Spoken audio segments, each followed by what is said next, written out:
Hi friends, I'm Caroline and you're listening to Calls and Walks, the podcast. Now grab a cup of tea and get comfy or put your shoes on and come outside for a walk. Either way, welcome to this week's episode. Hi friends, and welcome to this week's Call and Walk, which will be a continuation of last week's episode. So if you didn't hear that yet, you can go and check it out, but it's quite long, it's about 50 minutes. But I talk the basics and everything above long distance relationships. And this week's episode, I'm gonna be talking about what did my long distance relationship teach me. I talked about that a bit in last week's episode, and I also hinted that this week's episode is gonna be all about what I learned and everything about that. So, yeah, I'm not gonna be talking too much in the intro, and let's get straight into the main question. And that is, what did it actually teach me? Because there's kind of a lot of things, and I managed to take it down to about 5 points. So I'm gonna walk you through them, and I will be very, very glad if you could leave your feedback right here in the comments, or if you're on Spotify. I'm not sure if you can leave comments there, but I think you can rate the podcast, so do that if you want. I would be very, very grateful. My point number one is the biggest one. It's the absolute know-how of long distance, and that's communication. As someone who is not used to healthy communication at all, as someone who doesn't know how to and is still improving in that, and as someone whose first serious and healthy and all relationship is long distance, hi to my boyfriend, communication has been kind of kicking my ass, to be entirely honest. I wrote some points here, and one of them is speaking up and voicing things.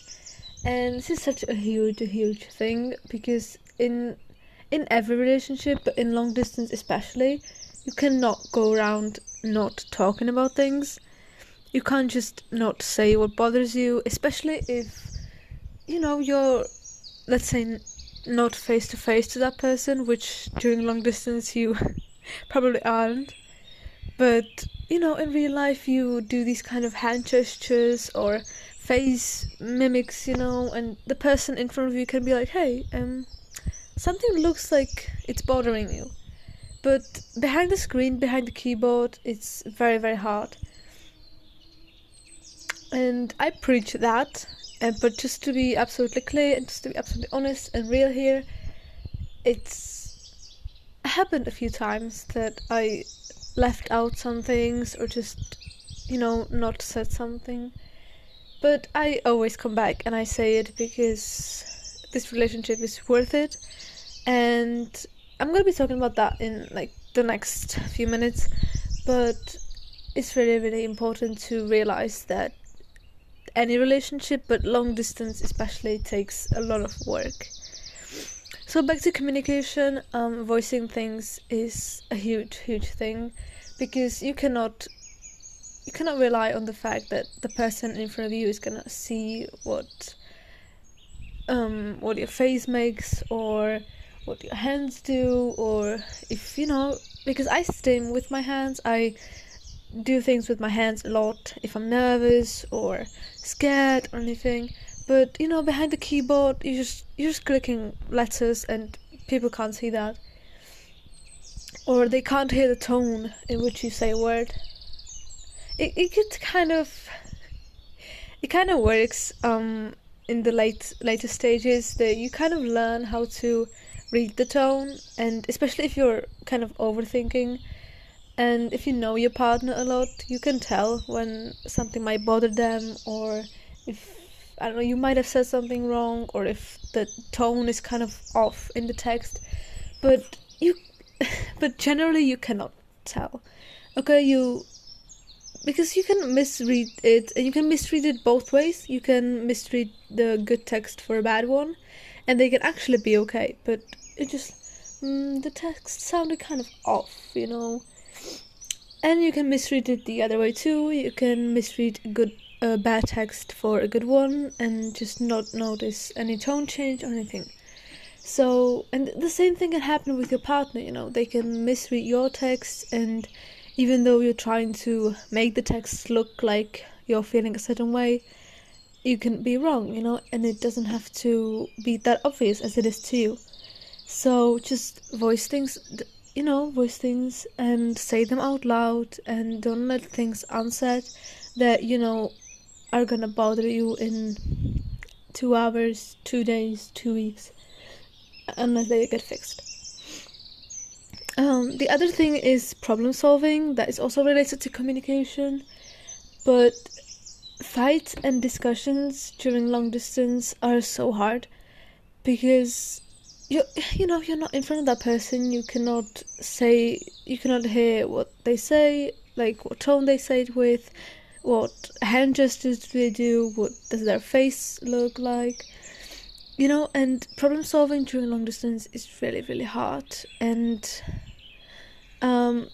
it's really hard to fix it later too, because if you're someone whose love language is physical touch or quality time, especially the face-to-face one and physical touch, obviously you cannot hold that person's hand, you cannot hug them after the fight, or you cannot kiss them or anything.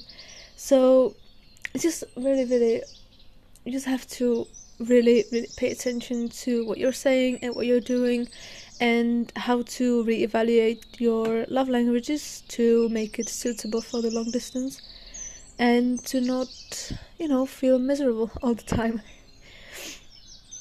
That's, I think, everything about communication, but it also goes much, much deeper. It takes a lot of work, personal work, and it takes a lot of figuring out things, and you have to figure out how your partner reacts, as in every other relationship. But I dare to say that long distance is really, really tricky in this, because if you're someone who gets silent or starts crying during fights, or is unable to say things out loud, that's the thing that you have to really, really work on if you want to make the long distance relationship work, because you cannot just leave the chat when things get bad and not reply for hours, minutes, days, because if it happens once, it's okay. We're all just human, and things sometimes get too heated, and sometimes your bad patterns come up, and it's absolutely okay. And it doesn't mean you're a bad person when you mess up your new habits or anything like that, but it's important to fix it over time, and to not do it every single time, when things get hard, because things will get hard, okay? They will get hard. They just get a bit harder in the later stages, especially after you meet already, and then you go back to long distance. The whole pain and the heartbreak and the missing each other will get worse, which I'm not trying to scare you, but it's just what I'm going through right now, so I thought I might talk about it. There's another point, and the next one that goes hand to hand with communication, and that is re-evaluating your love languages. As someone whose love languages are mainly physical touch and quality time, because those two are really, really hard during long distance. You got 5 love languages, right? You got physical touch, you got gifts, you got words of affirmation, you got quality time, and you have acts of service. Also, acts of service are really, really hard to do during long distance. But yeah, I want to talk about that because it's a huge thing for me, as someone whose main love language is physical touch. Sometimes it gets really, really tricky. And how do you get that physical touch during long distance? You don't. You have to reevaluate the love languages to be suitable, and you have to kind of push some others to the back, and you have to work a bit more on the others to make the less doable one, you have to quiet it down a bit by nourishing the others. So my main love language, as I said before, is physical touch. So what I do is I take all the 4, and I make the most out of them. Because I know that I won't be getting physical touch until the next time me and my boyfriend meet, which it's gonna be in a few months. So yeah, I make gifts. We make virtual, online sending gifts to each other. Or I remember back in September, he sent me ice cream, and that was just really, really nice. And it's just so lovely to have that kind of love, Or we play games together, which is the quality time. We watch movies, we watch TV shows. We just are together the most ways we can be, except for physical touch, which we get a lot of during our meetings. I basically don't take my hands off of him. I just need to always hold his hand or something, because I'm just recharging my battery for the next time we'll be apart. Next point is kind of different from the other two, but it's the amount of solo time you have, the amount of free time, and the amount of enjoying your own company that you have to do. And especially if you're not used to it, like if, I don't know, it is your first relationship or your others used to be, face to face, having that much time for yourself can be really weird. Sometimes it's really weird to me, but I learned how to love the time I spend with myself and how to make the most out of it. And truth be told, I really, really need it sometimes. But also, it's absolutely okay if you love your own company but still feel the need to be with your partner, because it's human. We are social. I want to say animals, but directly we're social beings. Okay, we need people around, and especially if it's someone we really, really love. You cannot just be like, oh, but you love your own company. How come you're missing that person that much? How come it's so hard for you to be alone? Well, it's really hard because I would love to be with that person and I can't. So being with myself is the only possible option. And I like being with myself, but I don't like to have it as the only possible option. I don't like being forced to do things. I don't like being forced into being alone. I like to choose being alone, and that's a wildly different thing. But you have to learn to do that, at least a bit. You have to learn, and you have to learn even in a regular relationship. I don't think I know a relationship, especially in my years and my boyfriend's years, because we are like around 20, I'm 17. So I don't know any couple that would be together 24/7. Not even if you live together, honestly. You still go to separate works or you go to separate schools.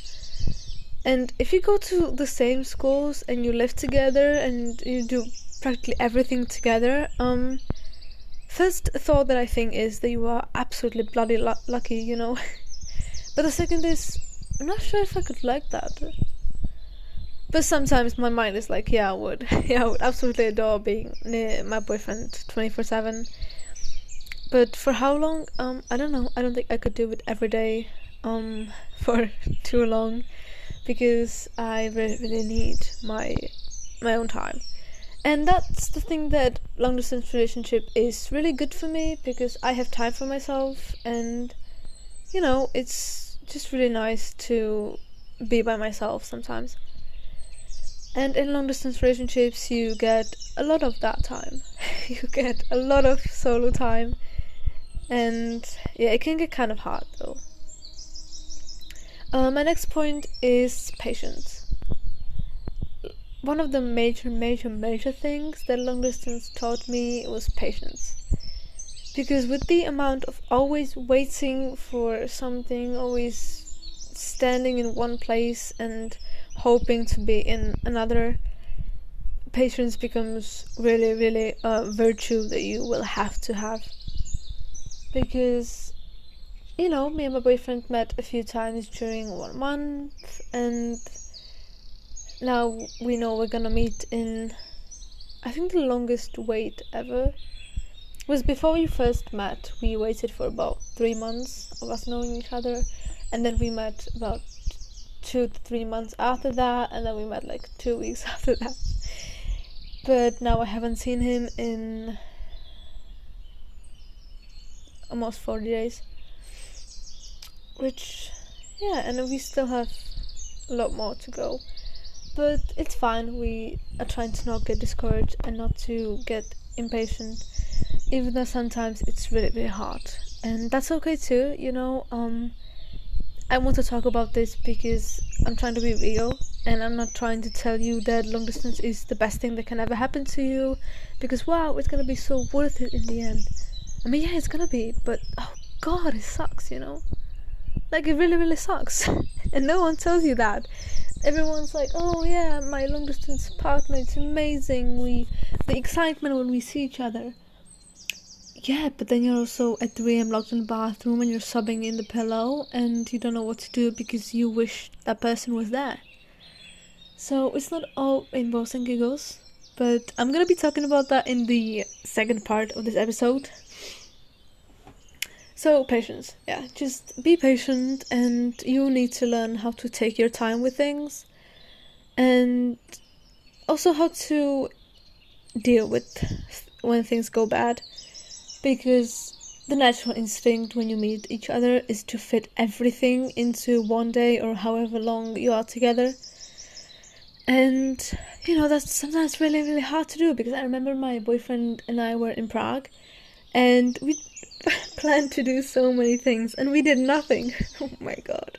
We did absolutely nothing. We walked around the city for 11 hours and we went to a museum and we planned to get a karoline, which is a Czech, and also I think it's in Poland, like kind of a sweet. It's like fluffy dough in cinnamon sugar and filled with Nutella or Lotus or anything like that, and with sprinkles on top, and it's like, and it can be filled with ice cream too.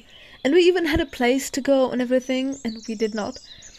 And we planned to go to advent markets, and we did not. We walked through one, but So, it's the tip for your first meeting or any other is to expect the things to not really all work out. Because unless you're like really fixed on your itinerary and you're like, no time to stand here for longer than 5 minutes, we are going in that place, then it's kind of not gonna probably happen that you go to every single place that you would ever want to. And there are always gonna be places that you will walk around and you'll be like, oh my god, we should go there and we should go there, and then all you want to do is just kiss that person and just hug them for so long until you have to go back home. So it's kind of tricky. And my fifth point in this, what did it teach me, is that it takes work. And I know everyone says it, but until you are in a long distance relationship, you don't really realize. And that's talking about all the points that I just said.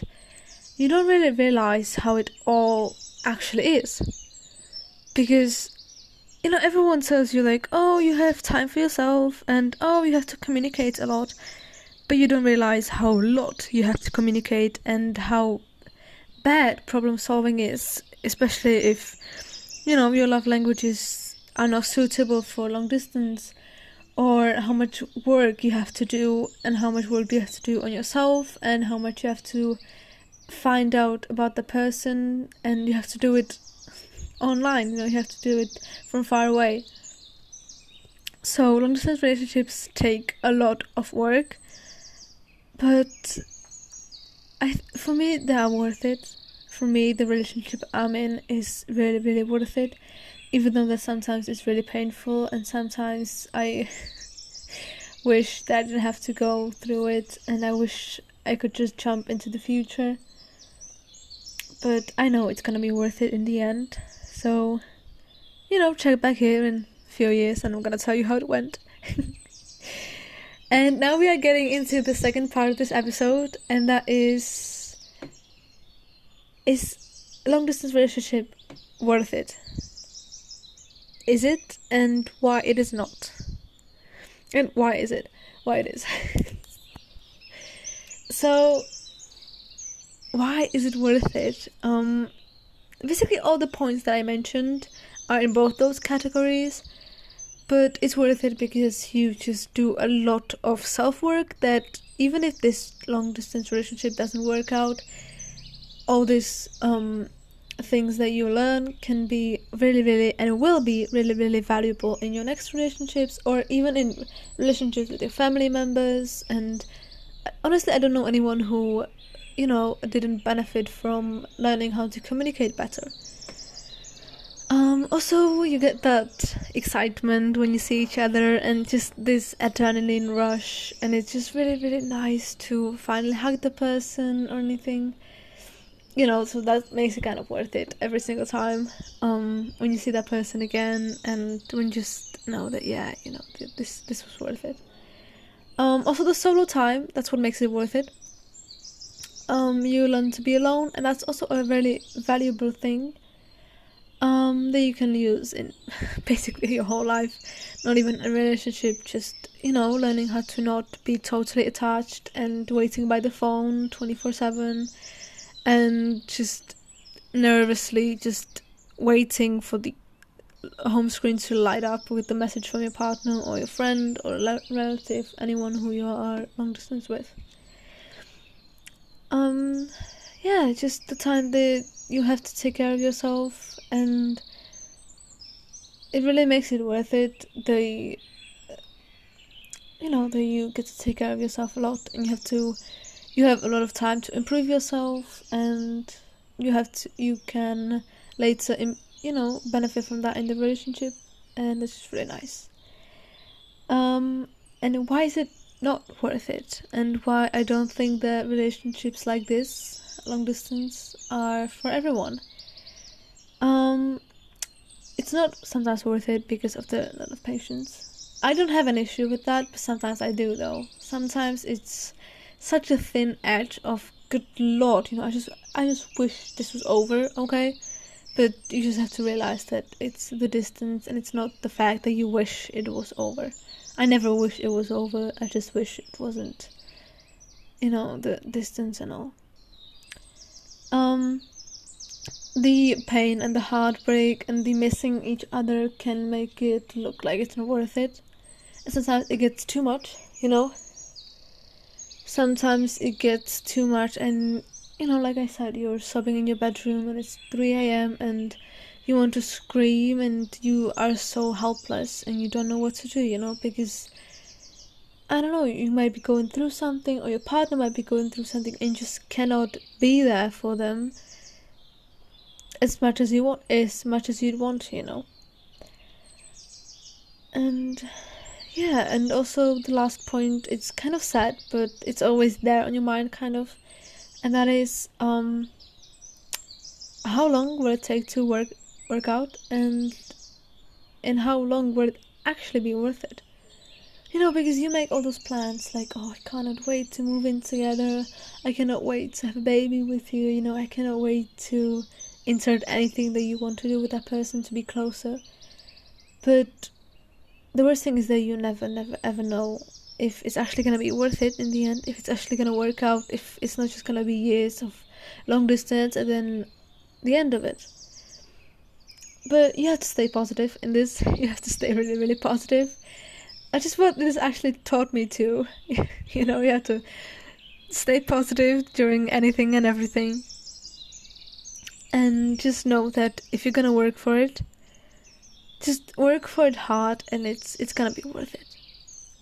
It's gonna be worth it. It takes time, and it takes a lot of improvement, whether it's self-improvement or, improvement between the two of you, but it's gonna be worth it. It might take long, and I know it's awful. I know it's an awful waiting. I'm just going through it right now, but it's gonna be worth it. I promise you. Just don't give up, and don't give up on the person just because of the distance. And sometimes sit through the discussions or anything and realize if it's an actual problem, or if you're both just really frustrated because you're not together. And yeah, that's all for today's episode. I hope you liked it, and I hope it gave you a real kind of relatable point of view on the long distance relationships, and I hope I didn't scare you too much. I hope I gave you some kind of confidence in it too. But as I'm saying, check back here in a few years, and I can make an updated version of where me and my boyfriend are. Yeah, before you hang up today's episode, wait here for the outro, and look at the description box where are all my social media links, and I will see you on the next Call on a Walk. And this was today's call. I hope you had a jolly good time, because I did. And before